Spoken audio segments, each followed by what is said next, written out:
What's going on there, guys? We back with another one, and the Golden State Warriors has signed Jordan Poole to a contract extension, 4 years, $140 million. So Poole is locked in.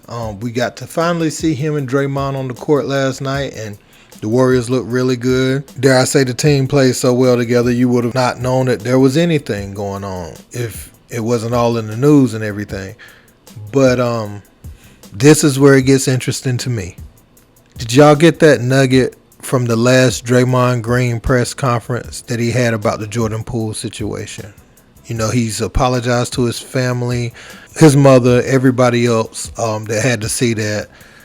And, you know, they were all going to be there on ring night or whatever. But did you get the other part of what he said? What these types of things can do to a team contractually? Because he denied even worrying about what Jordan gets, you know, hating on the next man, getting their money and everything. But then he said this.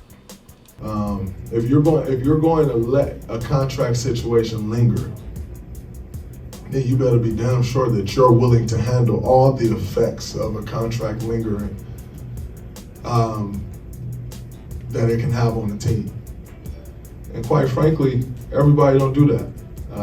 You know, we've seen LeBron James have contract situations. We've seen Steph Curry have contract situations, and they handle it, you know, and they handle it the way it's supposed to be handled. Can't say that for everyone. And so if you're going to let a contract situation linger, you better be ready to deal with what comes with that every single day and the effects that it can have from a day-to-day situation. So when you hear that, what does your mind automatically think?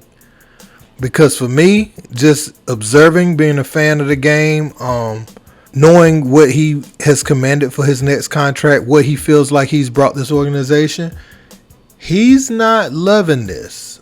We can't say definitively that punch was solely on the contract, but hearing him say that leads me to believe that did add some more fuel to the fire.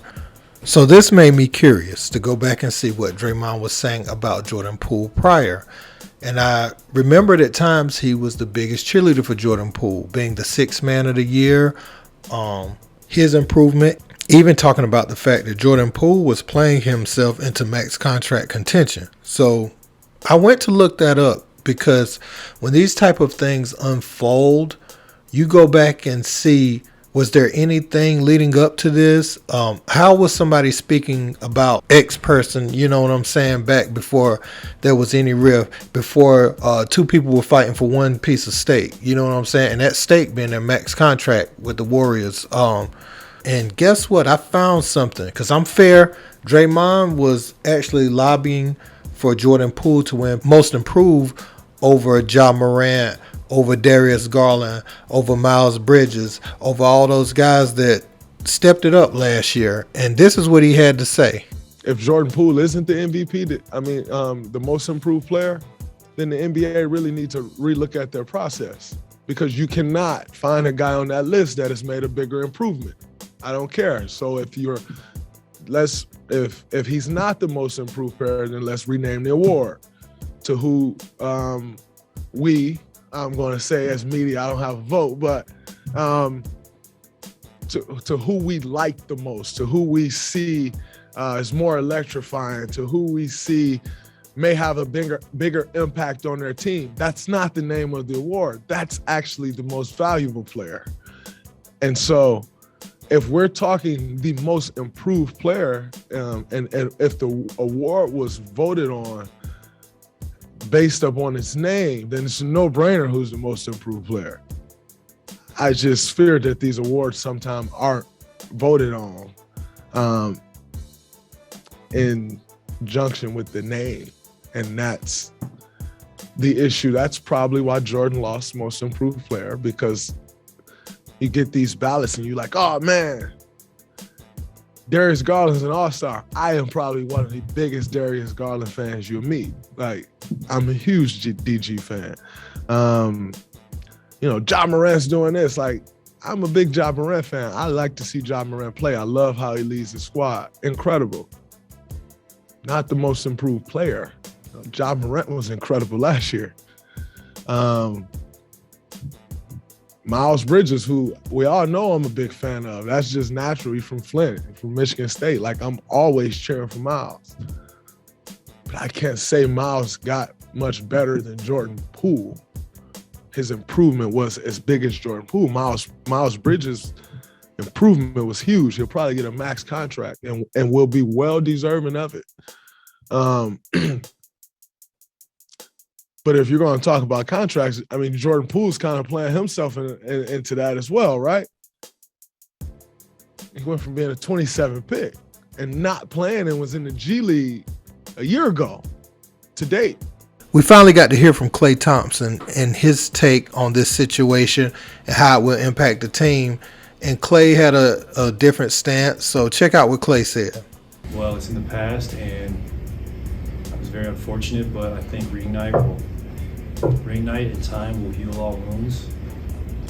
I love both those guys. I mean, Jordan's like a little brother. Draymond's like a brother. And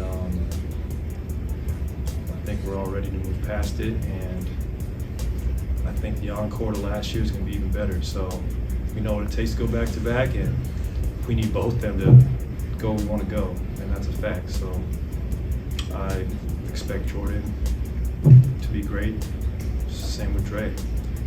So Klay pretty much said time, the rings, that'll heal all wounds.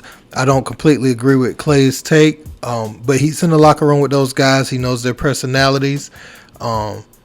He knows what it takes to win. JP is a little happier today signing that contract. You get that extension.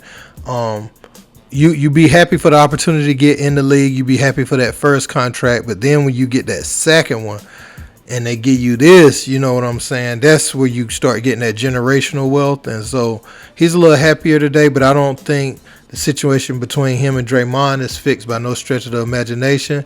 And only time will tell as this season goes on how this will play out, because Draymond said you better be ready for everything that comes with that.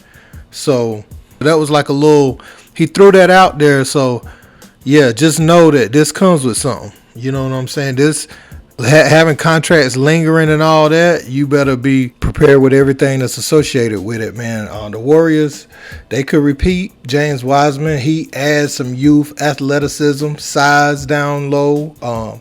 You saw that be a problem last year, especially when Kevon Looney was out the game. Kuminga is rapidly improving. You got Wiggins coming off of his best season ever. So, man, this will be interesting to watch. Don't forget to like, share, and subscribe. Until next time, peace.